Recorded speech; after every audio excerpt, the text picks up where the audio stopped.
என் subscriber ஒருத்தர் வந்து எனக்கு டிக்கெட் கொடுத்தாருங்க. மொத்தம் 6 டிக்கெட்ஸ் கொடுத்தாரு.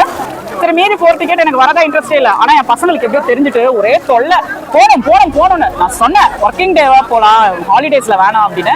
ஆனா போகணும்னு ஒரே டார்ச்சர் பண்ணி இன்னைக்கு வந்து சரியாவே ரைட் விளையாட முடியல, சரியாவும் கேம்ஸ் போட முடியல. இங்க மொத்தம் கிட்டத்தட்ட 50,000 பேர் இருப்பாங்க ஜனங்க, அவ்வளோ பேர் இருக்காங்க.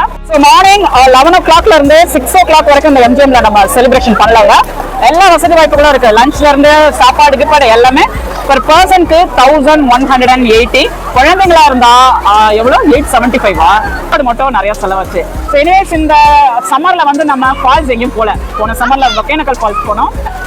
இந்த தடவை வந்து நம்ம ஃபால்ஸுக்கு பதிலாக இங்கே தான் வந்திருக்கோம். இப்போ பாருங்க, ஒரு ஃபால்ஸ் கிடையாது, ஏகப்பட்ட ஃபால்ஸ், ஏகப்பட்ட தண்ணி, ஏகப்பட்ட வாய்ப்புகள் இந்த மாதிரி நிறைய இருக்கு. ஸோ எல்லாரும் குளிச்சுட்டு இருக்காங்க பாருங்க. ஃபால்ஸ்லாம் போனால் ஏதாவது குறைவாக தான் ஜனங்க இருப்பாங்க. இந்த எம்ஜிஎம்ல சென்னையில் இருக்க மக்கள் எல்லாமே இங்கே தான் இருக்காங்க.